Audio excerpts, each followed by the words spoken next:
Hello नमस्कार दोस्तों, very good evening and सबने Ram Ram. I hope everyone is fit and fine और सबकी पढ़ाई भी ठीक चल रही होगी। आज के इस क्लास में हम डिस्कस करेंगे आपके जुलाई के करंट अफेयर और आज आपको जुलाई पार्ट 1 पार्ट 2 एंड अगस्त पार्ट 1 पार्ट 2 मिल जाएंगे। तो हमारे अगस्त तक के सारे 8 महीने के करंट अफेयर आज कंप्लीट आपको मिल जाएंगे। अगले आने वाले एक दो दिन में बाकी जो बचे हैं वो भी we will try to upload. तो जुलाई में किस तरीके से हम प्रोसीड कर रहे हैं, हमारा major focus HCS preliminary examination के करंट अफेयर रहेगा और इसमें दो पार्ट में, जैसे पार्ट नंबर 1 में हम डिस्कस करेंगे आर्ट एंड कल्चर की जो न्यूज रही होंगी, पॉलिटी और एनवायरमेंट एंड इकोलॉजी की न्यूज है। उसके बाद जो बची हुई है वो सारे के सारे हम पार्ट 2 में देखेंगे। So now let us start. देखिए, सबसे पहली जो न्यूज है इट इज अबाउट अहिल्या नगर। ये एक नाम चेंज किया गया था, अहिल्या बाई होलकर, और अब पर्सनालिटी के कंटेक्स्ट में आपको इनका पता होना चाहिए। महाराष्ट्र गवर्नमेंट ने अहमदनगर को अहिल्या नगर आपका बनाया था। अहमदनगर जो डिस्ट्रिक्ट है उसको अहिल्या देवी नगर, यहाँ पे जो मराठा रूलर है महारानी अहिल्याबाई होलकर, उनके नाम पे ये आपका नाम जो है वो चेंज किया गया था। एक चीज तो ये आपको ध्यान में रखनी है। अब इनके बारे में भी आपको पता होना चाहिए। अब ये इनकी 298th बर्थ सेंचुरी थी, उसके कंटेक्स्ट में हम कह सकते हैं कि ये नाम चेंज किया गया। अब अहिल्याबाई होलकर जो थी काफी फेमस नाम है। इन्होंने जस्टिस, वेलफेयर, इन सब चीजों पे फोकस रहता था। गवर्नेंस एडमिनिस्ट्रेशन को काफी अच्छे तरीके से मेंटेन करने पे फोकस रखते थे। थोड़ा सा देख लेते हैं। जैसे होलकर क्वीन थी मराठा मालवा किंगडम की। इनका जन्म हुआ चोंदी जामखेड में, ये भी अहमदनगर महाराष्ट्र, जिसका नाम अभी चेंज किया गया है। तो इसकी जो कैपिटल है, शुरू में इन्होंने कैपिटल को महेश्वर, जो कि इंदौर में रहती थी, वहां पे इन्होंने कैपिटल रखा था और वो नर्मदा रिवर जो है उसके कंटेक्स में है। ठीक है, वहां पे सिचुएटेड थी। इनके हस्बैंड थे कंदेराव होलकर, उनको मार दिया गया था बैटल ऑफ कुंबेर में 1754। थोड़ा मोड़ा, उतना ज्यादा डिटेल में एचसीएस के लिए तो स्पेसिफिकली हमें हमसे नहीं पूछा जाएगा। आपके लिए जैसे मराठा मालवा किंगडम आपको ध्यान में रखना है। ठीक है, सबसे ज्यादा इंपॉर्टेंट, ये काफी मतलब हिंदू टेम्पल्स बनाने में काफी इन्होंने काम किया था, ये ध्यान में रखेंगे। और इनके जो फादर थे वो पाटिल होते थे, विलेज के मंकोजी राव सिंधे। ठीक है, अब आपको ये पता होना चाहिए जो पाटिल है वो एक विलेज में हेडमैन टाइप की उसमें रहेगा पोस्ट के हिसाब से, जैसे मुकद्दम। ठीक है, ये आपसे पूछे जाते हैं एग्जाम में, तो ये हमें टाइटल के कंटेक्स्ट में ध्यान में रखना है। उस टाइम पे वुमेन्स को उतना पढ़ाया लिखाया नहीं जाता था, बट इन्होंने अपनी बेटी को काफी पढ़ाया भी और उस हिसाब से ट्रेन भी किया। ठीक है, और एक ऐसे ही जैसे इनका फोकस टेम्पल्स रिवैम्पिंग पे भी था। काशी विश्वनाथ, बद्रीनाथ, द्वारका, ओमकेश्वरी टेम्पल्स के रिस्टोरेशन पे भी इन्होंने काम किया था। तो ये चीज ध्यान में रखनी है। नेक्स्ट जो हमारी न्यूज है it is about Gandhi peace prize 2021। अभी पिछले एक दो साल में काफी जो प्राइस के कंटेक्स्ट में आपके सवाल है वो देखने को मिल रहे हैं। भारत रत्न हो गया या फिर अर्जुन अवार्ड, द्रोणाचार्य अवार्ड, ये सवाल ऑलरेडी यूपीएससी और एचएस में आपके पूछे गए हैं। ये प्राइस जो 2021 का है वो गीता प्रेस को आपका दिया गया। इसको लेके काफी कंट्रोवर्सी भी चल रही थी, आपको ध्यान में रखना है। गोरखपुर जो गीता प्रेस है उसके लिए ये अवार्ड आपका दिया गया था। गांधी प्रेस प्राइज जो है एनुअली दी जाते हैं, गवर्नमेंट ऑफ इंडिया 1995 से इसको दे रही है। 125th बर्थ एनिवर्सरी जो गांधी जी की थी उस पे इनको शुरू किया गया था। ये सारे के सारे लोगों के लिए है, रिगार्डलेस ऑफ, ऐसा नहीं है कि इंडियन सिटीजन को ही मिलेंगे। Nationality, race, language, caste, creed, gender, तो यहाँ पे कोई भी ऐसा डिस्क्रिमिनेशन नहीं होता, मतलब इंडिया से बाहर वाला भी ले सकता है। नंबर 1 चीज आपको ये ध्यान में रखनी है, 1995 याद रखना है। नंबर 2, नंबर 3, यहाँ पे जो अमाउंट है वो 1 करोड़ के आसपास रहती है। ठीक है, ये मैंने आपको बता दिया। कांग्रेस ने इसको थोड़ा सा क्रिटिसाइज किया था, but on the other hand जैसे गीता जो प्रेस है उनके बारे में 2-3 इंफॉर्मेशन हम देख लेते हैं। पहला तो ये हमने देख ही लिया, इनको प्राइज मिला है 41 करोड़ बुक्स 14 लैंग्वेज में ऑलरेडी पब्लिश कर चुके हैं, जिसमें से 16 करोड़ तो सिर्फ श्रीमद् भगवत गीता है। तो आप देख सकते हैं कि कितना इंपॉर्टेंट कंट्रीब्यूशन इनका सोसाइटी के कंटेक्स्ट में है। और प्रधानमंत्री मोदी जी ने भी इनको प्रेज किया कि कैसे गांधीयन और जो सोशल हार्मोनी, पीस के जो आइडियाज हैं उनको प्रोपेगेट करने में हेल्प करी, क्योंकि गीता में वो सारी बातें करी गई हैं जो कहीं ना कहीं उनसे लिंक्ड है। ठीक है, पहले भी जैसे इसरो को भी अवार्ड मिला है,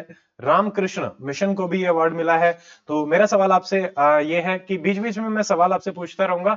रामकृष्ण परमहंस जैसे, सॉरी, रामकृष्ण मिशन जो है वो किन्होंने स्टार्ट किया था और किस ईयर में स्टार्ट किया था, ये आप बताएंगे।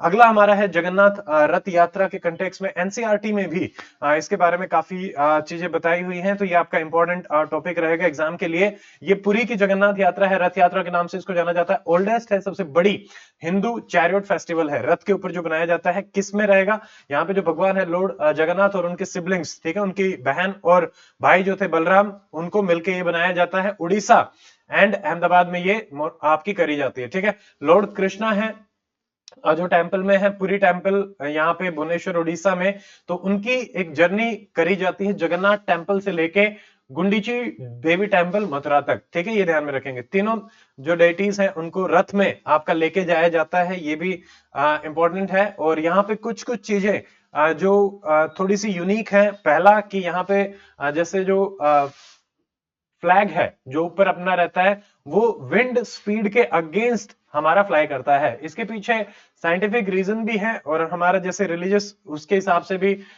लिंक करेंगे, ठीक है। तो अब साइंस ने क्योंकि काफी चीजों को एक्सप्लेन करना शुरू कर दिया है, तो यहाँ पे जैसे मान लीजिए जो आपका टॉप है वहां पे कर्मन वोर्टेक्स स्ट्रीट एक फ्लूइड डायनामिक्स में बनता है, उसकी वजह से कई कई बार जो विंड की डायरेक्शन है वो अपने आप थोड़ा सा रिवर्स में हो जाती है ऊपर की तरफ जाते जाते, तो इसलिए ये फिनोमेना हमें देखने को मिलता है, ठीक है। सेकंड जैसे यहाँ पे नीलाचर है जो कि 20 फीट का चक्र है, वो इंस्टॉल किया गया है सबसे टॉप पे। तो अब एक चीज ये रहती है कि इतनी बड़ी बिल्डिंग पे कैसे उसको भेजा गया होगा, जबकि वो एक एलिफेंट के साइज का आपका चक्र है, ठीक है। सेकंड ये हो गया नीलाचर चक्र, नीला चक्र सॉरी।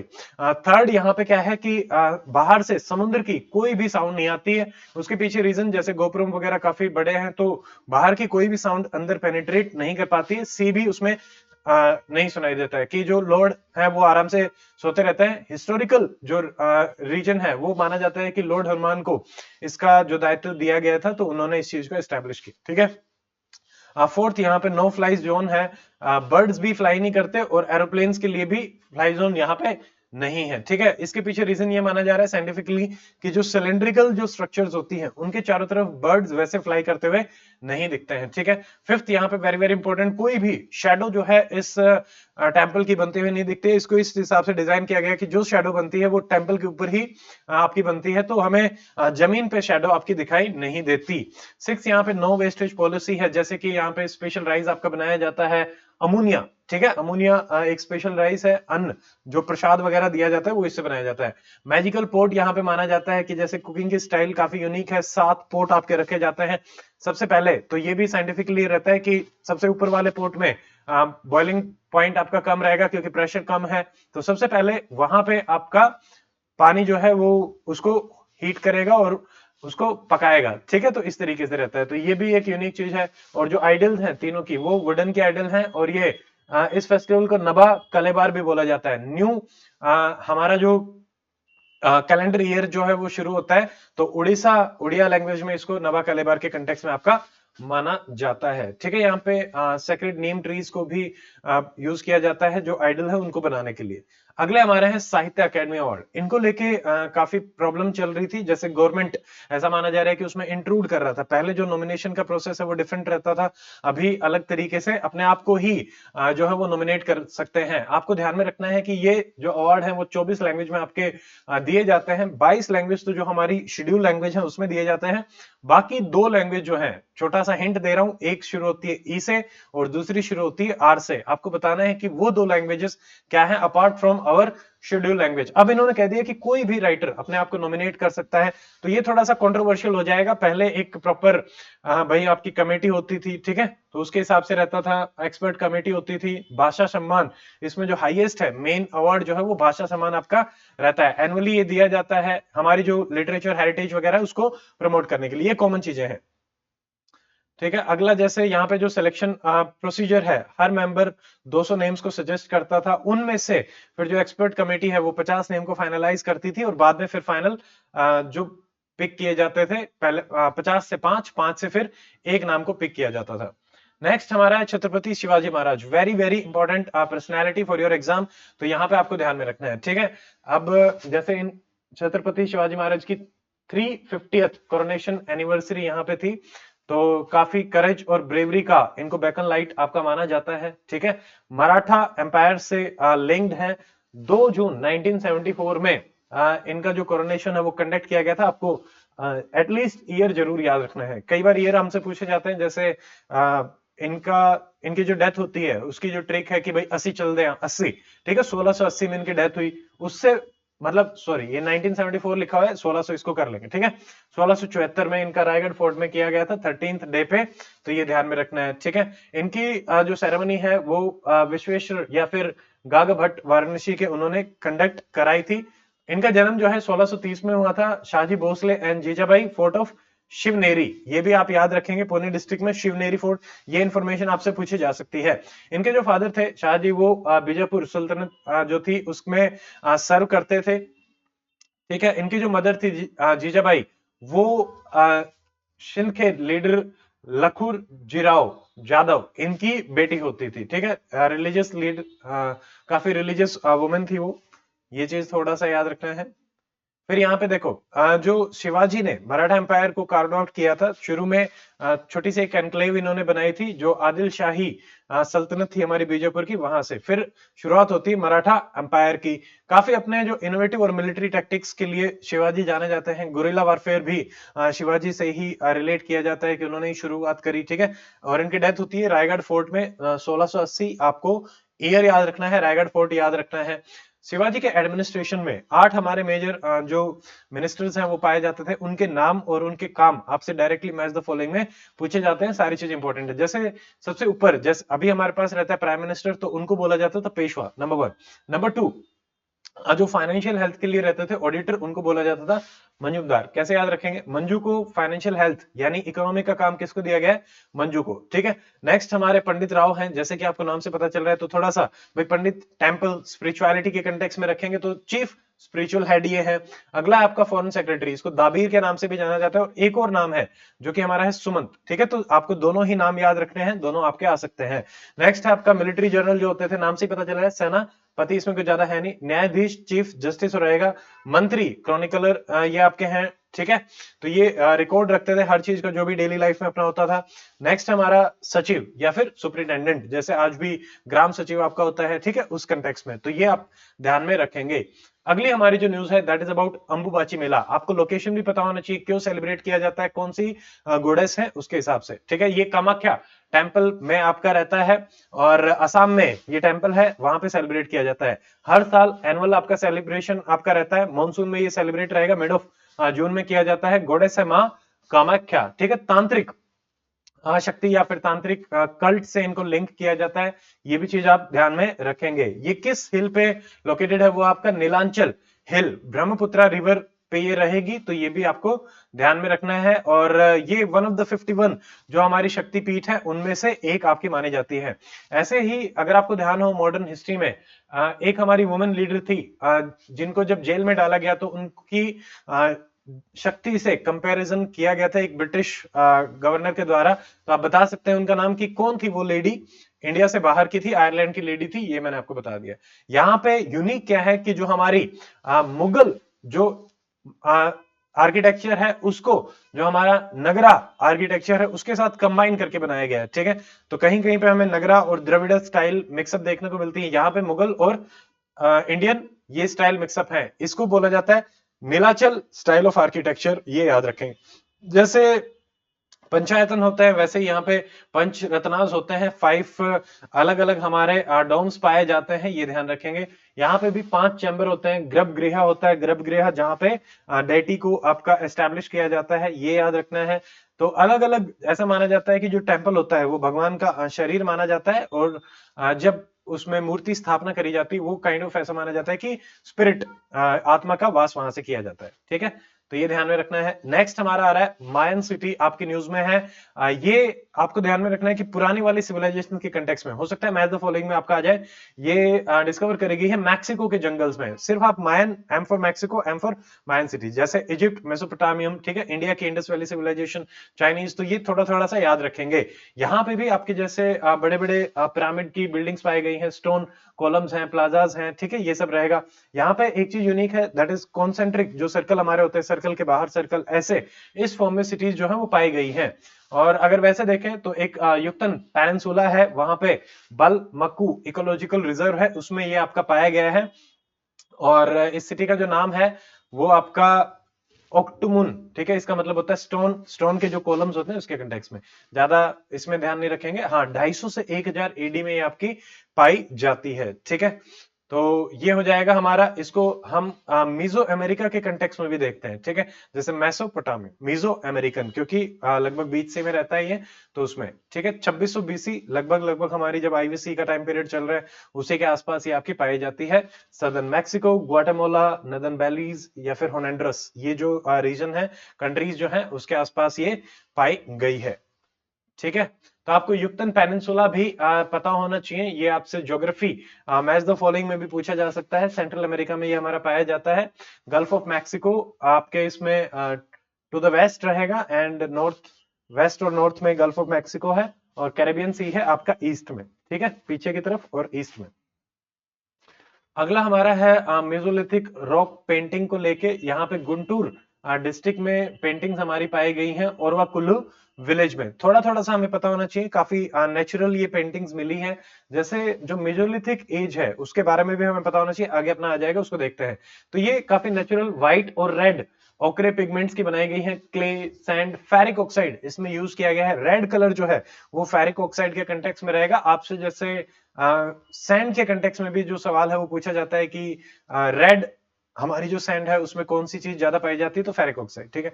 तो इसमें इसको हम बोलते हैं कैओलिनाइट। ये सॉफ्ट अर्दी व्हाइट मिनरल सा होता है सैंड का, उसको रहेंगे। मीजोलिथिक पीरियड जो है आपको पता होना चाहिए कि कब से कब पाया जाता है। पेलियोलिथिक जो हमारा ओल्ड स्टोनेज है, और नियोलिथिक जो कि हम न्यू स्टोनेज जिसको बोलते हैं, उन दोनों के बीच में ये पाया जाता है।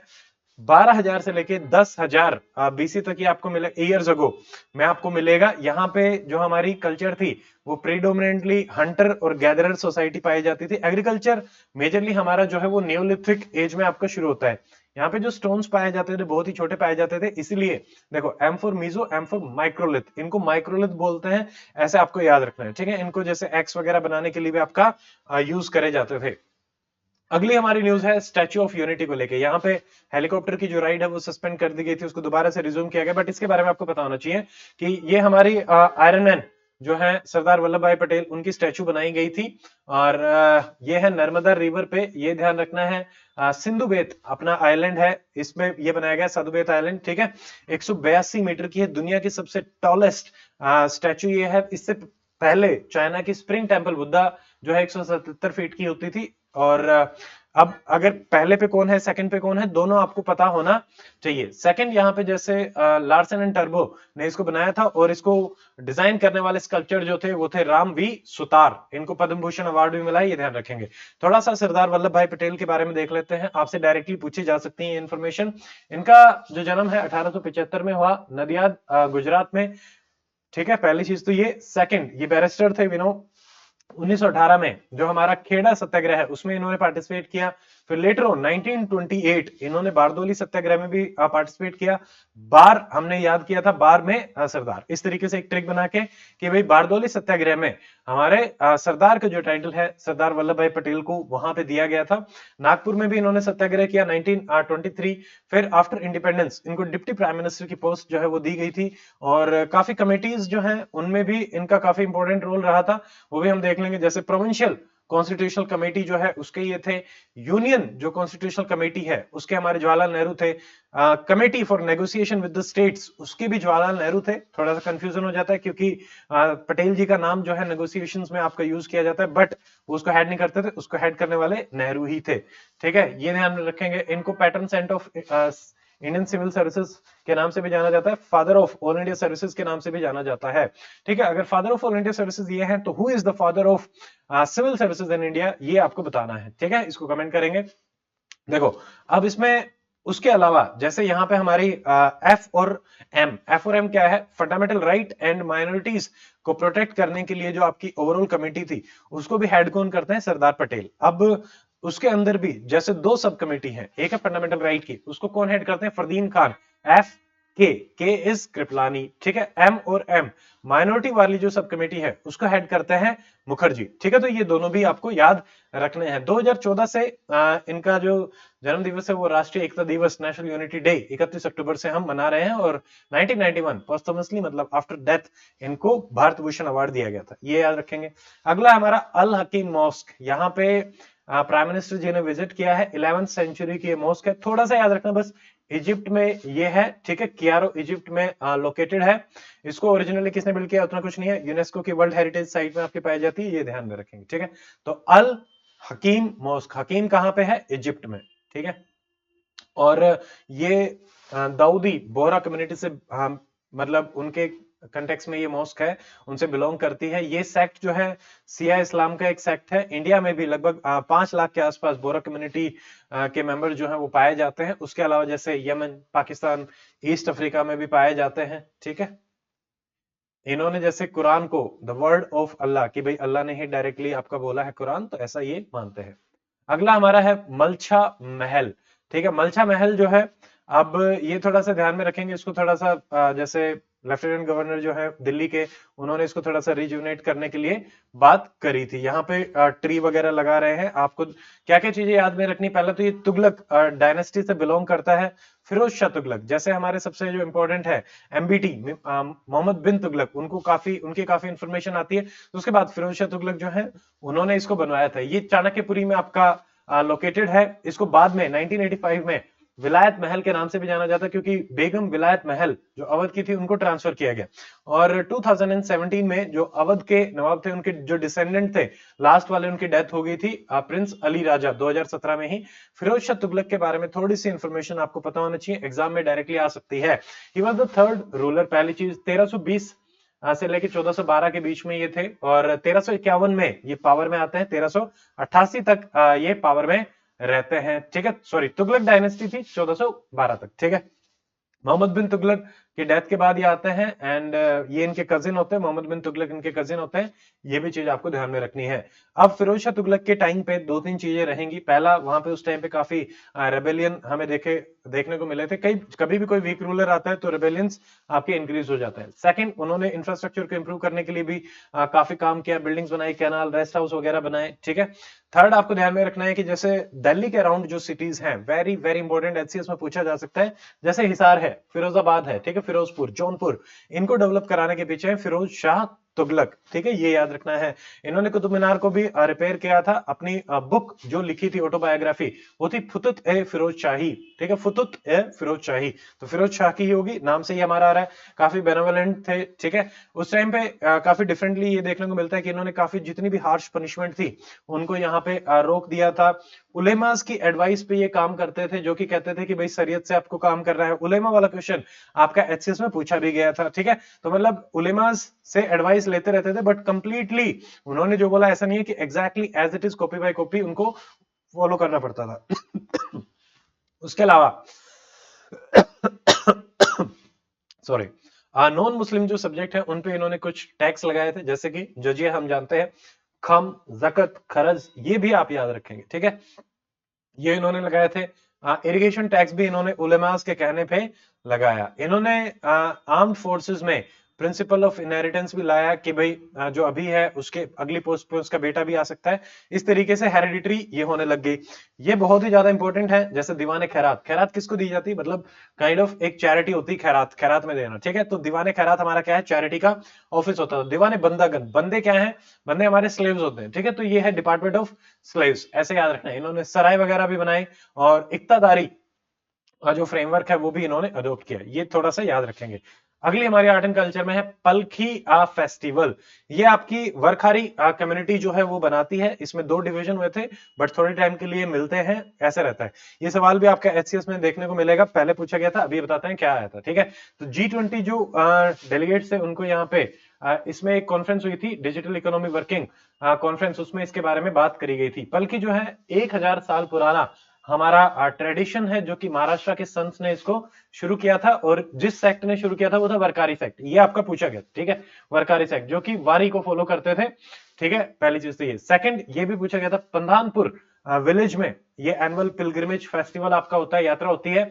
और विठोबा या विठल जिसको हम बोलते हैं, विष्णु भगवान का अवतार होता है, उसको ये पूजते थे। ये भी चीज आपको याद रखनी है, ठीक है। यहाँ पे भी जैसे पालकी पालकी पालकी, ठीक है, पालकी को लेके चलते हैं, चैरियट्स होते हैं अलग अलग संत के, जैसे तुकाराम है, ठीक है, ज्ञानेश्वर है, इनके ये रहते हैं। जून में ये आपका किया जाता है, 22 दिन के आसपास ये रहता है, ठीक है। तो आपको ध्यान में रखना है, प्रधानपुर विठल भीमा रिवर के आसपास ये रहेगी, ठीक है। वरकारी सेक्ट को ये बिलोंग करते हैं, और इनमें जो 2 डिवीजन हुए थे वो दोनों यहाँ पे मिलते हैं, ठीक है, वखारी विलेज में, और उसके बाद फिर से ये अलग हो जाते हैं। तो विठल या फिर विठोबा को ये पूछते हैं। अगला हमारा है गिलगित मनुस्क्रिप्ट, ठीक है। ये थोड़ी सी न्यूज में थी, हल्का फुल्का इनके बारे में पता होना चाहिए। तो आजादी के महोत्सव में हमारी भाषा हमारी विरासत में इनको प्रिजर्व करके रखना चाहते हैं। 5th 6th सेंचुरी से ये बिलोंग करती है। नंबर 1, नंबर 2, ये बर्क के जो हमारा पेड़ होता है उसकी बार्क पे बनाई गई है, या फिर क्ले कोटेड जो स्टोन रहेगा उस पे ये बनाई जाती हैं। यहाँ पे बुद्धिस्ट वर्क देखने को मिलते हैं, canonical, non canonical. Okay, what is the difference between canonical and non canonical, उसके रिगार्डिंग एक ट्रिक भी आपकी बना के दी थी, वो आपको बताना है, ठीक है। तो इसमें बहुत सारी बातें करी गई हैं, संस्कृत कैसे इवॉल्व हुई, या फिर जो बाकी लैंग्वेजेस हैं जैसे चाइनीज, कोरियन, जापानीज, मंगोलियन, वो कैसे लिंक्ड हैं रिलीजियसली, फिलोसॉफिकली और लिटरेचर के कंटेक्स्ट में, वहां पे भी इसके बारे में बात करी गई है, ठीक है। इसका जो मेजर है, जैसे 5th 6th सेंचुरी में ही बिलोंग करता है, और यहाँ पे गुप्ताज की जो ब्राह्मी स्क्रिप्ट है वो प्लस पोस्ट गुप्ता की जो ब्राह्मी स्क्रिप्ट है उसका एक कॉम्बिनेशन ये माना जाता है। सेकंड, जैसे हमारी भाषा हमारी विरासत जो कॉन्क्लेव है, ठीक है, उसके अंदर इसको नेशनल आर्काइव ऑफ इंडिया में रखा गया है, ये भी ध्यान में रखेंगे। यहाँ पे जैसे सबसे ज्यादा जो डाइवर्स कंट्रीज है उनमें से इंडिया भी एक माना जाता है।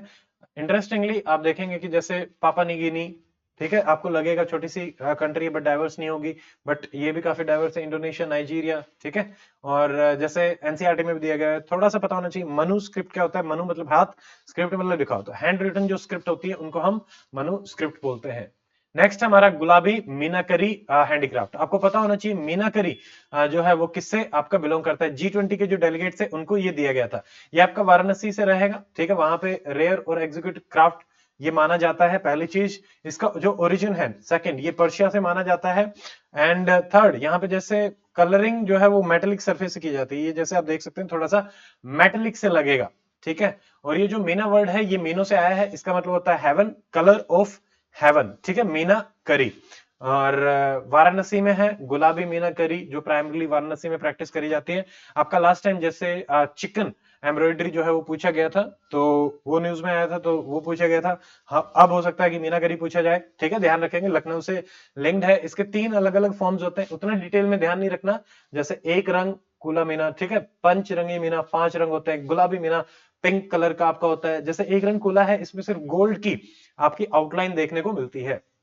जीआई टैग्स इनको दिया गया है, एक पर्टिकुलर ज्योग्राफी के जो प्रोडक्ट्स होते हैं उनको जीआई टैग दिया जाता है, ट्रिप्स में ये प्रोटेक्टेड हमारे रहते हैं। अगला जो हमारा सब्जेक्ट है, it is about polity and governance. देखो इसमें सबसे पहली जो न्यूज है, it is about sedition loss, इसको रिव्यू करने की बात चल रही थी।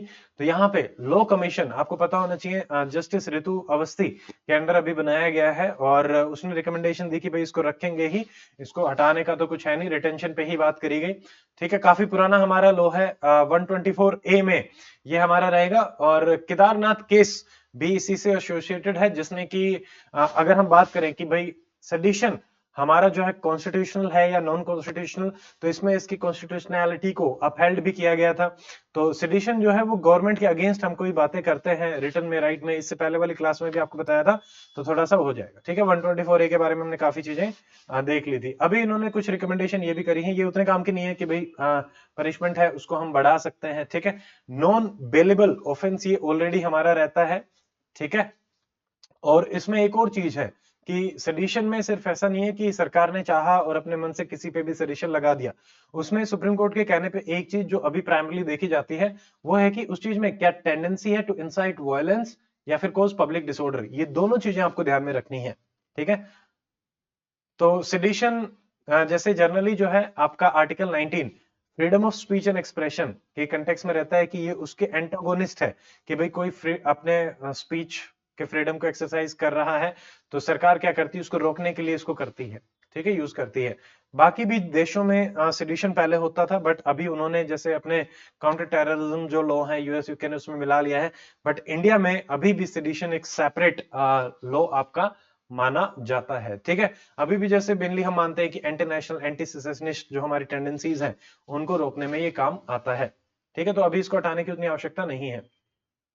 अगली चीज है हमारी एडवर्स पोजीशन में, इसमें भी बात करी गई, बट ये काफी लो के कंटेक्स्ट में डीप में हो जाता है। बस बेसिकली आपको पता होना चाहिए, मैंने मार्क तो काफी कर रखा है बट एग्जाम के हिसाब से ये क्या होता है कि मान लो एक आदमी ने, मैं मान लो किसी जमीन का ओनर भी नहीं हूं बट मैं काफी लंबे टाइम तक वहां पे रह रहा हूं, वो टाइम ड्यूरेशन अलग अलग रहेगा, तो थोड़े टाइम के बाद उस लैंड का पोजेशन मेरे पास ही मान लिया जाता है, ओनर भी मुझे ही मान लिया जाएगा, इवन दो मेरे पास उसके ओनरशिप राइट नहीं है। इसके कारण क्या है इसके पीछे, कि जो रियल ओनर है अगर वो उस जमीन को यूज ही नहीं कर रहा तो सोसाइटी के लिए वो जमीन एक वेस्ट हो जाती है, तो जो यूज कर रहा है वो कहीं ना कहीं कंट्रीब्यूट कर रहा है। बट अभी क्या है, इसको लेके अलग अलग ओपिनियंस है और सुप्रीम कोर्ट और कोर्ट्स में भी यही माना जा रहा है कि ये थोड़ा सा कंट्रोवर्शियल है।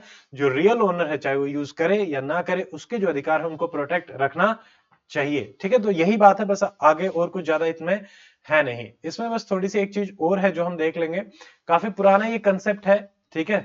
इसका जो मतलब ओरिजिन है वो पाया जाता है अपना हमुराबी कोड में, और इसमें एक एक्ट था प्रॉपर्टी लिमिटेशन एक्ट, ये लॉ के हिसाब से ज्यादा हो जाता है, अभी के लिए अपना उतना नहीं रखेंगे। देखे जैसे यहाँ पे अगर आप 12 साल किसी प्राइवेट लैंड को पोजेशन में रख रहे हैं और 30 साल किसी गवर्नमेंट लैंड को, यानी अगर गवर्नमेंट लैंड पे भी आपने 30 इयर्स कंटिन्यूस होना चाहिए, ठीक है, विदाउट डिसरप्शन होना चाहिए ये पोजेशन, तो आपको ही ओनर मान लिया जाता है, ठीक है। तो open continuous and in defines of the title of the real owner, उसके अगेंस्ट, मतलब आप रियल तो टाइटल नहीं है आपके पास, बस ये, ठीक है। तो ये रहेगा, बट अभी काफी चीजें चल रही हैं तो कह रहे हैं कि इसको थोड़ा सा रिव्यू करने की आवश्यकता है, बाकी चीजें हमें उतनी ध्यान में नहीं रखने की आवश्यकता, ठीक है। अगला है यूजीसी की गाइडलाइन, यहाँ पे जो डीम्ड यूनिवर्सिटी है उसको लेके थोड़ी सी गाइडलाइन चेंज करी गई थी। जो हमारा न्यू एजुकेशन पॉलिसी है उसमें आया था कि भाई जैसे मान लीजिए कोई लेस देन 20 ईयर्स ओल्ड है तो वो अब एलिजिबल हो जाएगा अपना डीम्ड यूनिवर्सिटी स्टेटस के लिए, यूजीसी की नई गाइडलाइंस में ये आपका आया था, ठीक है। तो ये लाइट बट टाइट के प्रिंसिपल हैं कि भाई जल्दी किसी को अगर डीम्ड यूनिवर्सिटी बनना है तो इसमें कुछ क्राइटेरिया हैं जिनको हम देख लेते हैं कि उनके बेसिस पे ही, जैसे मान लीजिए, तो इन्होंने एक तो चीज ये रखी है, डिस्टिंक्ट इंस्टीट्यूशन की कैटेगरी में अगर आप आते हो, मतलब आपका टीचिंग रिसर्च पे काफी अच्छा फोकस है, आप इंडियन कल्चर हेरिटेज को प्रिजर्व प्रोटेक्ट करने पे फोकस कर रहे हैं, एनवायरमेंट को प्रिजर्व प्रोटेक्ट करने के हिसाब से स्किल डेवलपमेंट पे फोकस कर रहे हैं, तो उन यूनिवर्सिटीज को यहाँ पे दिया जा सकता है। अभी हमारे पास लगभग 170 के आसपास डीम्ड यूनिवर्सिटीज हैं, ठीक है। एनईपी से थोड़ा सा अलाइन करता है ये। बाकी रैंकिंग भी हमारी करी जाती है, जैसे एनआईआरएफ की जो रैंकिंग रहती है, ठीक है, तो national institute of ranking framework, तो लास्ट 3 इयर्स में आप टॉप 50 में रहे हो और टॉप 100 में रहे हो ओवरऑल रैंकिंग में इन द लास्ट 3 इयर्स, मतलब आप अपनी जो कैटेगरी है, मान लो कोई लो की है तो लो वाले में आप टॉप 50 में भी होने चाहिए और ओवरऑल में आप टॉप 100 में होने चाहिए लास्ट 3 इयर्स में, तभी आप इसके लिए अप्लाई कर सकते हैं, ठीक है। अगली न्यूज हमारी है यूनिफॉर्म सिविल कोड, प्रीलिम्स के हिसाब से आपको पता होना चाहिए। आर्टिकल 44 आपका कहता है कि डीपीएसपी में, एक तो सेकंड ये डीपीएसपी में है, हम कहता है कि यूनिफॉर्म सिविल कोड होना चाहिए। अभी हमारे पास जो क्रिमिनल कोड है वो हमारे यूनिफॉर्म है, बट सिविल कोड यूनिफॉर्म नहीं है। सिविल कोड बेसिकली डील करता है मैरिज, इनहेरिटेंस, अडॉप्शन जैसे इश्यूज को।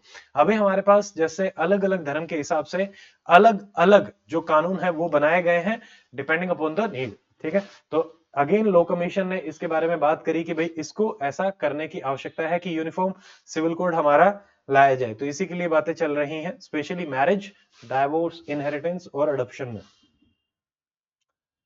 ठीक है। तो ये पुरानी कुछ बातें हैं कि पहले क्या हुआ था उतना ध्यान में हमें रखने की आवश्यकता नहीं है, ठीक है। एक कमेटी भी बनी थी, बीएन राव कमेटी, जिसने हिंदू लॉ को कोडिफाई किया था 1941 में, ये भी याद रखेंगे, ठीक है। 1937 में हिंदू लॉ कमेटी ने इसको रिव्यू भी किया था और सिविल कोड की रिकमेंडेशन भी करी थी फॉर हिंदूज। अभी हिंदूज के हिसाब से तो सब कुछ चल ही रहा है, बट मान लीजिए मुस्लिम कम्युनिटी है या बाकी जो है तो उनको इंक्लूड करने की बातें चल रही है। किसमें आता है हमारा डायरेक्टिव प्रिंसिपल में, कौन से आर्टिकल में, 44 में। इसके जैसे मेंस के हिसाब से ज्यादा चीज इंपॉर्टेंट है कि भाई सबके लिए कॉमन चीजें हो जाएंगी, थोड़ा सा यूनिफॉर्मिटी आएगी, यूनिफॉर्मिटी से यूनिटी आएगी। But on the other hand एक सेकंड आर्गुमेंट हमारा ये भी चलता है कि uniformity is not always about unity, ठीक है, तो उससे कई बार डिफरेंसेस भी आ जाते हैं, वो चीजें याद में रखेंगे, ठीक है। तो यहाँ पे जैसे वल्नरेबल जो सेक्शंस हैं, वुमेन राइट्स है, उनके बारे में भी बात करी जाती है। कई बार नॉन यूनिफॉर्म होने की वजह से वहां पे कई राइट्स जो हैं वो हनन करते हुए देखने को मिलते हैं, ठीक है। जैसे ट्रिपल तलाक था, जिसको फिर बाद में आपका हटाया भी गया। इंस्टेंट जो ट्रिपल तलाक है, तलाक बिद्दत जिसको हम बोलते हैं, ये भी याद रखें, ठीक है। वोट बैंक पॉलिटिक्स अभी काफी हो गया है। और उसके अलावा हम देखें, जैसे एक और चीज है इंटरेस्टिंगली, जैसे पाकिस्तान है, मोरक्को है, ऑलमोस्ट ऑल जो मुस्लिम नेशंस हैं वो यूनिफॉर्म सिविल कोड ही आपका फॉलो करते हैं, तो उसी को लेके भी काफी पुश करा जा रहा है। और इंडिया में अगर हम देखें तो ओनली स्टेट, तो ये भी आपको पता होना चाहिए कौन सा है, गोवा। वहां पे भी बट पूरी तरीके से फॉलो नहीं किया जा रहा, बट आपसे अगर पूछा जाए कि हाँ भाई यूनिफॉर्म सिविल कोड किस स्टेट में है, तो आंसर इज गोवा। अगला हमारा, जैसे एनसीबीसी ने 80 कास्ट को इंक्लूड करने के लिए बात करी, तो एनसीबीसी के बारे में हमें पता होना चाहिए। यहाँ पे अलग अलग स्टेट जैसे महाराष्ट्र, तेलंगाना, आंध्र, हिमाचल, पंजाब, हरियाणा से लिया गया। तो ओबीसी जो कास्ट होती है वहां पे ये सोशली और एजुकेशनली बैकवर्ड होती है, नंबर 1। नंबर 2, इसमें क्रीमी लेयर का भी क्राइटेरिया होता है, जिनको एक्सक्लूड किया जाता है रिजर्वेशन से, ये हमें पता होना चाहिए। यहाँ पे जो हमारे संविधान के जो प्रोविजंस हैं कि भाई जो राइट टू इक्वालिटी अपॉर्चुनिटी की बात करते हैं, no discrimination on the basis of CSR की बात करते हैं, तो 15(4) में भी हमारे एक्सेप्शन है, 16(4) में भी एक्सेप्शन है कि जो सोशली एजुकेशनली बैकवर्ड है उनको हम रिजर्वेशन दे सकते हैं। ओबीसी का एक्सेप्शन यहाँ पे रहता है, ठीक है। पहले भी जैसे 2014 में भी काफी कम्युनिटीज को यहाँ पे ऐड किया गया, ये नहीं, आपको ध्यान में रखना है 102 102 कॉन्स्टिट्यूशनल अमेंडमेंट से ओबीसी जो एनसीबीसी हमारा, उसको कॉन्स्टिट्यूशनल बॉडी आपका बनाया गया। पहले ये स्टैट्यूटरी बॉडी था, एक्ट में बना हुआ था, अभी संवैधानिक बॉडी है, ठीक है। ऐसे ही 103 वाले में 3 डंडे होते हैं, तो ई में 3 डंडे होते हैं। तो इकोनॉमिकली बैकवर्ड जो हमारा कमीशन है, तो उसमें इसको लाया गया, ठीक है। अब देखो, उससे पहले अब ये दोनों नाम याद रखेंगे, 1950s काका केलकर और फिर बीपी मंडल 1970s में आपका आता है। पहला हमारा काका केलकर आपका माना जाता है, ठीक है। फिर बाद में इन्होंने कहा कि भाई एक परमानेंट कमीशन बनाया जाए, इंदिरा सावी केस की रिकमेंडेशन को आपका देते हुए बिल आया 123वां और पास हुआ 102 के हिसाब से। अब यहाँ पे जो कंपोजिशन आपको पता होना चाहिए, यहाँ पे आपका एक चेयरमैन रहेगा, वाइस चेयरमैन रहेगा, 3 अदर मेंबर रहेंगे, टोटल आपके 5 मेंबर यहाँ पे पाए जाते हैं, ठीक है। इनकी जो कंडीशन है उनको नोटिफाई करता है मिनिस्ट्री ऑफ सोशल जस्टिस, सोजस, मिनिस्ट्री ऑफ सोजस इसको नोटिफाई करती है, ये ध्यान रखेंगे। हेडक्वार्टर कहाँ है? न्यू दिल्ली। अलग अलग कॉन्स्टिट्यूशनल प्रोविजंस हैं जो इससे डील करते हैं। नंबर 1, आर्टिकल 340 ये डील करता है कि मान लीजिए आइडेंटिफाई कैसे करेंगे कि सोशली एजुकेशनली बैकवर्ड कौन है, तो उनके लिए जो कंडीशंस हैं वो 340 के अंदर आपकी बताई जाती हैं। जो बॉडी बनाई गई है वो बनाई गई है 338 बी में और 342 ए में, ठीक है। 338 ए, 338, 338 बी, तीनों ही याद रखेंगे। एनसीएससी, एनसीएसटी भी इसी के अंदर हमारे आते हैं, 38 ए और 38 के अंदर, ठीक है। अगली हमारी न्यूज है right to change one's name, ये हमारा किसके अंदर आएगा? तो इसको लेके काफी कंट्रोवर्शियल थी, उतना डीप में हमें नहीं जाना। आपसे अगर डायरेक्टली पूछा जाए तो ये हमारा आर्टिकल 19 में भी आएगा, आर्टिकल 21 में भी आएगा। 21 को आपको प्रायोरिटी डेफिनेटली देनी पड़ेगी, और आर्टिकल 14 के अंदर भी यहाँ पे इलाहाबाद हाईकोर्ट में भी यही बातें कर रहे हैं कि भाई हमारा अधिकार है। एक केस हुआ था संदानंद सीबीएसई के साथ, तो इन्होंने अपना जैसे भाई जो कास्ट एट्रोसिटीज होती हैं तो उसको ओवरकम करने के लिए अपने आधार, पैन कार्ड वगैरह को चेंज कर लिया, बट सीबीएसई ने मार्क शीट में नाम चेंज करने से मना कर दिया। ये कोर्ट में गए, कोर्ट ने कहा ये इनजस्टिस है, आपको नाम चेंज करना पड़ेगा, ये इनका अधिकार है, ठीक है। तो अभी मान लिया जाए, आपसे पूछा जाए तो आपको यही चीजें याद रखनी है कि 19 एंड 21 एंड 14 में ये हमारा आपका आएगा अंडर राइट टू प्राइवेसी। हमारा राइट टू प्राइवेसी जो है, ठीक है, वो हमारा पुट्टुस्वामी केस में आता है, तो ये आपका राइट टू आइडेंटिटी और ये सारे इसी के अंदर रहेंगे, ठीक है। केरला हाईकोर्ट ने भी इसी में रखा। बट देखो, थोड़ा सा रेस्ट्रिक्शन यहाँ पे डेफिनेटली रहेगा, जैसे कोई भी राइट हमारे एब्सोल्यूट नहीं होते हैं, रीजनेबल रेस्ट्रिक्शन हमारे पास रहती हैं, तो यहाँ पे भी रीजनेबल रेस्ट्रिक्शंस आपकी पुट करी जा सकती हैं। किस किस के बेसिस पे? जैसे हमारे पास मान लीजिए security, sovereignty of India, friendly relation आपका बनाने के लिए ये एक्सेप्शंस कॉमनली मिलेंगे। फिर हमारा पोमो हेल्थ रहता है, पब्लिक ऑर्डर, एमओ मोरालिटी, डिसेंसी, ठीक है, ये सारी भी रेस्ट्रिक्शंस आपकी पुट करी जाती हैं। तो यहाँ पे अगेन जो भी रेस्ट्रिक्शंस हैं वो फेयर, जस्ट और रीजनेबल होनी चाहिए, ये बात कही गई थी पुट्टुस्वामी केस अगेन 2017 में, और प्रोपोर्शनल भी होनी चाहिए। ऐसा नहीं कि मन चाहा उतनी रेस्ट्रिक्शंस आपने डाल दी, ठीक है, ये चीज आपको ध्यान रखनी है। अगला है हमारा GRAI इंडेक्स। सिंपली आपको पता होना चाहिए, ग्रीवेंस रिड्रेसल इंडेक्स जो है 2022 में लॉन्च किया। किसने लॉन्च किया? डारपीजी। डारपीजी क्या है? Department of administrative reform of public governance. किस, ठीक है, अब आपको ये पता होना चाहिए कि ये किस मिनिस्ट्री के अंडर आपका आता है। यहाँ पे प्री में आपसे क्या क्या पूछा जा सकता है? देखो, पहली चीज तो डारपीजी आपसे पूछा जा सकता है। यहाँ पे ये हमारा फीडबैक वगैरह लेते हैं कि कौन सा डिपार्टमेंट ग्रीवेंस रिड्रेसल में किस हिसाब से काम कर रहा है। जैसे सीपी ग्राम्स हमारा रहता है, ठीक है, इसको one of the best practice आपका बताया गया है कि भाई जो सिस्टम है वो कितना एफिशिएंट है, फीडबैक कैसा है, डोमेन कैसा है, ऑर्गेनाइजेशनल कमिटमेंट जो आपने करी उसको कर पा रहे हैं या नहीं कर पा रहे, ये मोटे मोटे टारगेट्स इसके रहते हैं।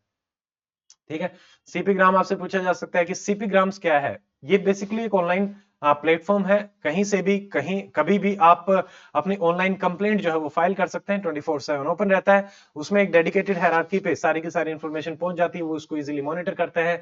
आपसे फीडबैक भी लिया जाता है कि आपकी जो प्रॉब्लम थी वो रिजोल्व हुई या नहीं हुई। आपको एक रजिस्ट्रेशन नंबर दिया जाता है कि भाई मेरी जो ग्रीवेंस है वो कहां तक पहुंच रही है, उस पर क्या एक्शन हो रहा है। ठीक है, तो एक सेंट्रलाइज्ड मॉनिटरिंग सिस्टम यहां से चलता है। 22 की 22 हमारी शेड्यूल लैंग्वेज में हम इसको आपका डाल सकते हैं। CP grams very very important. अगला हमारा टॉपिक है that is environment and ecology. देखो, एचएस के हिसाब से उतना ज्यादा इंपॉर्टेंट नहीं रहेगा, थोड़ा सा फास्ट करेंगे, मैंने मार्क काफी चीजें कर रखी हैं।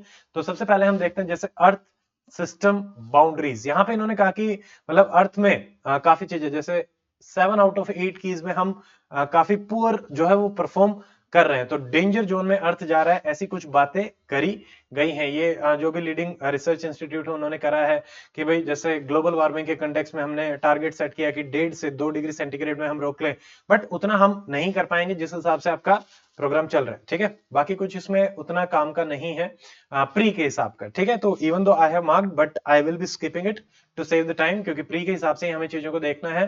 जैसे यहाँ पे कहा गया कि सेमी नेचुरल हैबिटेट किसी भी सिटी में आपका 20 से 25% तो होना चाहिए। जैसे कि हमारे पार्क्स होते हैं, ठीक है, ट्रीज होते हैं, तो वो लगभग इतना होना चाहिए। एरोसोल पोल्यूशन में भी काफी गड़बड़ चल रही है। ठीक है, तो ये इन्होंने कहा। फिर ऐसे ही सेफ बाउंड्रीज वगैरह भी इन्होंने चेंज करने की बात करी। तो एग्जाम के हिसाब से और कुछ इतना इंपॉर्टेंट नहीं है, यहाँ पे काफी चीजें हम स्किप करेंगे, so don't worry about it. देखो, अगला क्या है? National working plan code. ये बेसिकली साइंटिफिक मैनेजमेंट जो फॉरेस्ट की है, तो वर्किंग प्लान किसका है? इसका फॉरेस्ट मैनेजमेंट। ठीक है, उसके लिए नई अप्रोचेस MOEFCC एनवायरमेंट फॉरेस्ट ने इसको बनाया है, और इसको world day to combat desertification and drought पे लॉन्च किया गया था देहरादून, अब by Indian council of forestry research and education Dehradun. आपको ये पता होना चाहिए कि इंडियन काउंसिल फॉरेस्ट्री रिसर्च कहाँ की है? देहरादून। तो फॉरेस्ट की रिसर्च हम कहाँ पे कर रहे हैं? देहरादून में। ठीक है, तो ये नेशनल वर्किंग प्लान भी हमने बनाया स्टेट उनके साथ मिलके। ठीक है, बाकी कुछ नहीं है, फॉरेस्ट डिपार्टमेंट वगैरह के साथ मिलके। ऐसे ही G20 एग्रीकल्चर जो मिनिस्टर हैं उनकी भी मीटिंग हुई हैदराबाद में कि भाई कैसे फूड सिक्योरिटी और इन सब पे किया जाता है। इसमें आपको ध्यान क्या रखना है, यहाँ पे एक इनिशिएटिव है महर्षि, ये आपसे डायरेक्टली पूछा जा सकता है। ये क्या है? International millet and other ancient grain research initiative है कि भाई सारे के सारे कैसे मिलके रिसर्च कर सकते हैं मिलेट्स में। तो महर्षि जो है किस पे रिसर्च करना चाहते हैं? मिलेट्स पे। और हमारा इंटरनेशनल ईयर ऑफ मिलेट्स भी 2023 को बोला गया था। न्यूट्री सीरियल्स इनको बोला जाता है, ये भी ध्यान रखेंगे। ठीक है, ये हो गया। तो फूड सिक्योरिटी और इन सब को लेके ये कर ही रहे हैं। एंटी माइक्रोबियल रेजिस्टेंस कि कई बार हम एंटीबायोटिक ज्यादा यूज कर लेते हैं प्लांट्स में भी, तो हमारे अंदर भी वो ट्रांसफर हो जाता है, उसको भी हमें कंट्रोल करना है। बाकी ये चीज काम की नहीं है। अगला है FAO। उसमें बताया जा रहा था कि जो फूड इंपोर्ट्स हैं, जो वल्नरेबल कंट्रीज हैं, उनमें डिक्लाइन हो रहे हैं, तो वो एक अगेन कॉज ऑफ कंसर्न है।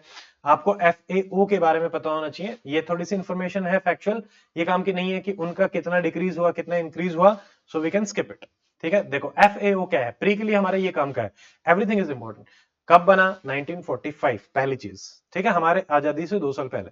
सेकंड, देखो खाना नहीं मिला तो भटक रहे थे। भटक रहे मतलब इंग्लिश में क्या बोलते हैं? रोम। तो इसका हेडक्वार्टर कहाँ है? रोम, इटली। ठीक है, थर्ड चीज, यहाँ पे ये स्पेशलाइज्ड एजेंसी है यूएन की, वेरी वेरी इंपॉर्टेंट। 194 मेंबर है, इंडिया भी है, ईयू भी है। ये कॉमन चीजें हैं। इरेडिकेशन ऑफ हंगर पे काम करेगा, एलिमिनेशन ऑफ पॉवर्टी पे काम करेगा, सस्टेनेबल मैनेजमेंट, नेचुरल रिसोर्सेज पे काम करेगा, सब कुछ। एलिमिनेशन ऑफ पॉवर्टी याद रखेंगे, ठीक है, क्योंकि poverty is related to hunger. तो कई बार ऐसा लगता है कि ये पॉवर्टी पे क्यों ही काम करेगा, तो FAO इसमें भी काम आपका कर रहा है। अगला हमारा है सुंदरगढ़ फॉरेस्ट। देखो ये जो आर्चिज हैं ये नेचुरल आर्चिज है, इनको जियो हेरिटेज साइट बनाने के लिए बात करी गई है। ये कनिका रेंज में आपकी पाई जाती है उड़ीसा। तो आपको सुंदरगढ़ फॉरेस्ट, सुंदरगढ़, सुंदर कनिका, कनिका आप याद रख सकते हैं कि कनिका इज सुंदर, बट वो कहां की रहने वाली है, उड़ीसा की। तो कनिका उड़ीसा की रहने वाली है, सुंदरगढ़। तो ये तीनों चीजें याद रखनी, जुरासिक पीरियड की मानी जाती हैं, जियोलॉजिकल हेरिटेज साइट इनको बनाने की बात करी गई है। जियोलॉजिकल सर्वे ऑफ इंडिया ने इसके बारे में रिकमेंडेशन किया, तो थोड़ा सा प्री के लिए ये भी हमारा इंपॉर्टेंट हो जाएगा। देखो पहली चीज, हेडक्वार्टर कहां है, कलकत्ता। शुरू में आते थे तो कलकत्ता में ही सारी चीजें बनाते थे, 1851 में बनाया, ठीक है। यहाँ पे कोल डिपोजिट जो प्राइमरली रेलवेज के पाए गए थे, और इसको फिर प्रेजेंटली अगर हम देखें तो मिनिस्ट्री ऑफ माइंस के अंदर ही आपका आता है। अगला, वर्ल्ड की पहली ट्रीटी साइन करी गई है हाई सीज को प्रोटेक्ट करने के लिए। हाई सी क्या होता है, जो हमारा एक्सक्लूसिव इकोनॉमिकल जोन है उसके बाद पाया जाता है। यहां से ये सवाल आपका डायरेक्टली आया था एचसीएस में कि ये वाला जो हमारा है टेबल कि हमारे कौन कौन से जोन कितने कितने पे रहेगा। सीधी फैक्चुअल इंफॉर्मेशन आपसे पूछी गई थी कि टेरिटोरियल सी हमारा 12 नॉटिकल माइल तक रहता है, 12 से अगले 12 कॉन्टिजियस सी होता है, बट 12 से 200 तक ईईजेड होता है। ईजेड 200 से बाहर हमारा क्या होता है, हाई सीज। ये चीज आपको ध्यान रखनी है। चारों चीजें पूछी गई थी, ठीक है। ये प्री का ऑलरेडी पूछा गया सवाल है, ठीक है। तो पहली बार ये साइन करी गई, 60 कंट्रीज ने इसको रेटिफाई भी किया है, ये ध्यान रखेंगे, ठीक है। तो हाई सीज को कैसे प्रोटेक्ट किया जा सकता है, अनक्लोज के अंडर इसको किया गया है, united nation convention for law of seas. अगला अर्थक्वेक के कंटेक्स्ट में है, जम्मू एंड कश्मीर में भी अर्थक्वेक आए, थोड़ा बड़ा हमें पता होना चाहिए। एनसीईआरटी में ऑलरेडी फिजिकल ज्योग्राफी में हम इसको कर लेते हैं। तो नेशनल सेंटर ऑफ सिस्मोलॉजी ने कि भाई यहाँ पे ये पाए गए थे, तो आए थे ये रंबन डिस्ट्रिक्ट में आपका आया था, 3.0 मैग्नीट्यूड का। कोजेस क्या होते हैं, अंदर टेक्टोनिक मूवमेंट होती हैं, ठीक है। Epicentre, hypocentre, P waves, S wave, ये हमारी उसकी बस जो इन्फॉर्मेशन हमारे पास यहाँ पे है उसके हिसाब से देख लेते हैं, ठीक है। तो यहाँ पे जैसे हम पी वेव्स और एस वेव्स को मेजर करते हैं, जैसे पी वेव्स जो है वो आपका हर मीडियम में ट्रेवल करती हैं, एस वेव जो है वो सिर्फ सॉलिड मीडियम में ट्रेवल करती हैं, लिक्विड में ट्रेवल नहीं करती। एयर में तो सब ट्रेवल करेंगे, लिक्विड में ट्रेवल नहीं करती। रिक्टर स्केल और मर्कैली, दो स्केल हम यूज करते हैं अर्थक्वेक के लिए। रिक्टर किसके लिए है, इंटेंसिटी को मेजर करने के लिए, जबकि जो मर्कैली है वो है आपका मैग्नीट्यूड को मेजर करने के लिए। तो ये दोनों चीजें आपको ध्यान में रखनी है। अगला है लीड जीरो। देखो इंडिया ने टॉप किया है ग्लोबली लीड जीरो सर्टिफिकेशन में। अगर ओवरऑल जितनी भी सर्टिफिकेट्स दी गई हैं, इंडिया की सिटीज में सबसे ज्यादा सर्टिफिकेट आपको देखने को मिलेंगे, ठीक है। तो यूएस और चाइना को भी हमने सरपास किया है। देखो बस यहाँ पे जैसे इंडिया में हरियाणा और तमिलनाडु काफी लीड कर रहे हैं। इंडिया में 73 लीड जीरो सर्टिफिकेट प्रोजेक्ट्स हैं, ठीक है। बाकियों से बहुत ज्यादा हैं, जैसे यूएस चाइना में तो 47-15 ही थे। जैसे इंडिया में डीएलएफ है, आईटीसी ग्रुप है, इनको सबसे ज्यादा मिले हुए हैं, तो कम एमिशन होता है। और हमने जो टारगेट रखा था एनडीसी में, ये याद रखना है 2070 तक इंडिया चाहता है कि ग्लोबल जो हम ग्रीन हाउस गैसेस एमिट कर रहे हैं वो हमारा नेट जीरो हो जाए। जितनी एमिट कर रहे हैं, जितनी एब्जॉर्ब करें, दोनों ही सेम हो जाए, ठीक है। तो ये ध्यान में रखेंगे। लेट जीरो प्रोजेक्ट्स आपके क्या होते हैं, बेसिकली जो एमिशन है, नेट जीरो एमिशन आपका रहेगा। ग्रीन बिल्डिंग्स इनको बोला जाता है, अलग अलग टाइप्स रहते हैं, उतना हमें इसमें नहीं देखना, ठीक है। अगला है ग्लोबल ओशन सेंसस। तो ओशन में सेंसस, यहाँ पे क्या है कि जितनी स्पीशीज ओशन में है तो उनको और ज्यादा डिस्कवर करने के लिए सेंसस आपकी ऑर्गेनाइज कराई गई है। ये चाहते हैं कि 1 लाख और मेरीन स्पीशीज को अगले 10 साल में डिस्कवर कराया जा सके। बैरेंट सी में ये करी गई है। आपको पता होना चाहिए बैरेंट सी कहाँ है, आर्कटिक में आपका पाया जाता है, ठीक है। कुछ फैक्चुअल इंफॉर्मेशन है कि पहले 10% मेरीन ही हमने अभी तक सिर्फ डिस्क्राइब करी है, बहुत सारी हमारी बची हुई है, कोई बात नहीं, ठीक है। 1 लाख को ये करना चाहते हैं, कोई नहीं। यहाँ पे अलग अलग चीजों को ये यूज कर रहे हैं, जैसे हाई रेजोल्यूशन इमेज को ले रहे हैं, डीएनए सीक्वेंसिंग कर रहे हैं, मशीन लर्निंग को भी आपका यूज कर रहे हैं, ठीक है। बैरेंट सी में शुरुआत करी है ये। यहाँ पे 2 ऑर्गेनाइजेशन है, निपन फाउंडेशन एंड नेक्टोन फाउंडेशन। आपसे लास्ट टाइम पूछा गया था एचसीएस में कि भाई नेक्टोन्स, ठीक है, और उसमें अलग अलग बैथोन्स क्या हैं, ठीक है, जो सबसे नीचे पाए जाते हैं, ऊपर में कौन से पाए जाते हैं। तो 3-4 देके आपसे मैच द फॉलोइंग में पूछा गया था। नेक्टोन क्या होते हैं, नट्टे होते हैं, वो ऊपर पाए जाते हैं, एयर और वाटर के सरफेस पे पाए जाते हैं, थोड़ा सा याद रखेंगे। अगला यहाँ पे जैसे डिकार्बोनाइजेशन को लेके आपका किया जा रहा है सिटीज के कंटेक्स में, बट उतना कुछ इंपॉर्टेंट मुझे प्री के हिसाब से नहीं लगा, so we can just skip it कि भाई सबके लिए अलग अलग हमें बनाना चाहिए, स्ट्रैटेजी बनाना चाहिए, कोई बात नहीं। अगला हमारा फूड सेफ्टी इंडेक्स, आपको पता होना चाहिए कौन इसको रिलीज करता है, दिस इज इंपॉर्टेंट। देखो फिफ्थ आपका state food safety index release किया फसाई ने। फसाई क्या है, एक स्टैट्यूटरी बॉडी है, food safety and standard authority of India, 2006 if I remember correctly. आप बता सकते हैं कि कौन सा एक्ट आया था, फसाई वाला जो एक्ट है किस साल में आपका आया था। ठीक है, तो ये एनुअली रिलीज करता है 7 जून, वर्ल्ड फूड सेफ्टी डे आपका होता है तो उस दिन। ठीक है, 5 जून एनवायरमेंट डे, 7 जून आपका यहाँ पे रहेगा, तो उस दिन करा जाता है। और स्टेट्स को, यूटीज को ये आपका रैंक करता है। इसमें भी इन्होंने अलग अलग वो बना रखे हैं पैरामीटर्स, और ये उतना कुछ नहीं देखेंगे, जैसे large state, small state, UTs में अलग अलग हिसाब से ये देखते हैं। 20 लार्ज स्टेट हैं, स्मॉल स्टेट हैं। जैसे बड़े में अगर हम देखें, बस इतना याद रख लेना, टॉप पे केरला है बड़े में, छोटे में गोवा है, यूटीज में जम्मू कश्मीर। अगला हमारा है वियना डिक्लेरेशन। देखो वियना डिक्लेरेशन की 30th एनिवर्सरी है, तो इसलिए ये आपका न्यूज में था। बेसिकली आपको ध्यान में रखना है कि ये किसके कंटेक्स में है, ह्यूमन राइट के कंटेक्स में है। तो 30th एनिवर्सरी आपकी Vienna declaration, the program of action, ये world conference on human right हुई थी 1993, उसके कंटेक्स में ये आपकी साइन करी गई थी। वियना में बहुत सारी डिक्लेरेशन है, बट स्टिल ठीक है, ये सवाल आपसे आगे आएगा। तो यूएनएचडीआर, जो हमारा यूनिवर्सल डिक्लेरेशन हुआ था ह्यूमन राइट का, हम जब आजाद हुए थे उसके एक साल बाद 1948 में हमारा किया गया था कि भाई अलग अलग नेशनैलिटीज को, रेस को, रिलीजन को, हमें सबको जो ह्यूमन राइट है वो इक्वली अपने देने पड़ेंगे। ठीक है, इसमें दो ट्रीटीज साइन हुई थी, international covenant on civil and political right, international covenant on economical, social and cultural right. अलग अलग टाइप के अधिकार आपको दिए जा रहे हैं यहाँ पे, पहले सिविल पॉलिटिकल दिए गए, बाद में सोशल, इकोनॉमिकल, कल्चरल भी दिए गए। अगला देखिए, Asia Pacific plant protection commission के बारे में बात करी गई है। Not much important for your exam. ठीक है, यहाँ पे बैंकॉक में इनकी एक सेशन हुआ था, एफएओ के अंडर ही आपका हो रहा है। ठीक है, हिंदू कुश माउंटेन, तो यहाँ पे एक नई रिपोर्ट आपकी आई है कि जो ग्लेशियर का लॉस है हिंदू कुश माउंटेन में भी काफी ज्यादा देखने को मिल रहा है। पहले ऐसा माना जाता था कि हिंदू कुश माउंटेन काफी स्टेबल है, बट अभी काफी लॉसेस भी देखने को मिल रहे हैं कि 65% फास्ट हमारे लॉसेस चल रहे हैं। तो ये नई रिपोर्ट किसने दी है, international centre for integrated mountain development में। ठीक है, यहाँ पे आपको पता होना चाहिए कि हिंदू कुश माउंटेन हमारे कहां कहां तक है, 3500 किलोमीटर की रेंज है, हमारा अफगानिस्तान से शुरू होगी, इंडिया भी रहेगा, Bangladesh, Bhutan, China, Nepal, Myanmar and Pakistan, सारी की सारी जो हमारी साउथ एशियन कंट्रीज हैं उनसे ये आपका जाता है। इसको वाटर टावर के नाम से जाना जाता है, ग्लेशियर्स बड़े बड़े यहाँ पे पाए जाते हैं, और जितनी भी रिवर्स साउथ एशिया की हैं, साउथ ईस्ट एशिया की हैं, वो यहाँ से पानी आपका लेंगी। ठीक है, तो ये और ज्यादा फैक्चुअल इंफॉर्मेशन है, इसमें हमें नहीं जाना। ठीक है, इंपॉर्टेंस यहाँ पे यह है कि बायोडाइवर्सिटी है, क्रायोस्फीयर है, उसको प्रोटेक्ट करना ज्यादा जरूरी है, अदरवाइज भाई जो सी लेवल है वो हमारा राइज होने लग जाएगा। 12 रिवर जो है यहाँ से आपका पानी जो है वो लेती हैं, थोड़ा थोड़ा सा याद रखें। ठीक है, अब देखो, जो ये था international centre for integrated mountain development, इसका हेडक्वार्टर आपका काठमांडू बेस्ड है। इंटर गवर्नमेंटल ऑर्गेनाइजेशन है, नॉलेज इंफॉर्मेशन को ये शेयर करती है, ऐसा एक सेंटर ये आपका रहेगा। ठीक है, सारे के सारे जो शार्क वाले मेंबर हैं वो इसके आपके मेंबर पाए जाते हैं, इतना ही याद रखेंगे। ठीक है, ये है हिंदू कुश रेंज, ये आपका हो जाएगा। अगला हमारा बोन क्लाइमेट चेंज कॉन्फ्रेंस के रिगार्डिंग है। ये बेसिकली मान रहे हैं कि जो क्लाइमेट चेंज है वो धीरे धीरे एक्सेलरेट कर रहा है, तो जो 1.5 और 2 डिग्री का सेंटीग्रेड में कंट्रोल करने का है वो हम स्किप कर जाएंगे, तो उसको और कैसे बेटर कंट्रोल कर सकते हैं उसके बारे में बात करी गई है। ठीक है, तो यहाँ पे जैसे जो पेरिस एग्रीमेंट में ग्लोबल स्टेक हमारा आया था, ग्लोबल स्टॉक टेक, ठीक है, कि कैसे कंटेन कर सकते हैं इस चीज को, तो आपको ध्यान में रखना है। COP 28 आपकी कहाँ हुई थी, दुबई में। ठीक है, तो यहाँ पे बात करते हैं, जैसे क्योटो प्रोटोकॉल में भी एनेक्स 1, एनेक्सर 1, ये अलग अलग चीजें आती हैं।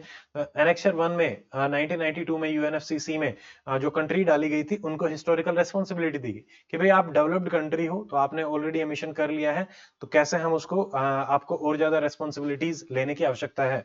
ठीक है, इसको बोलते हैं कॉमन बट डिफरेंशिएटेड रेस्पॉन्सिबिलिटीज। ठीक है। ऐसे ही जैसे COP 26 हमारी ग्लासगो में हुई थी, ये ऑलरेडी सवाल आपका पूछा गया था, वो दुबई वाला आपको याद रखना है। ठीक है, तो हमें जो एमिशन है उनको बहुत ज्यादा कम करना पड़ेगा, 43%। ये इन्फॉर्मेशन नहीं पूछी जाएगी, टारगेट जो है ऑलरेडी पूछे गए थे COP 26 के, उनको बारे में आपको पता होना चाहिए। ठीक है, 27 28 में ज्यादा कुछ हुआ नहीं है।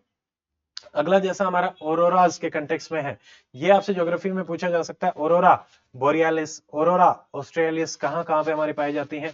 तो ये जैसे सन का जो हमारा सोलर विंड है वो अर्थ के मैग्नेटिक ट्रांसफियर के साथ जब इंटरेक्ट करते हैं तो अलग अलग कलर की हमारी लाइट रेज आपकी बनती है।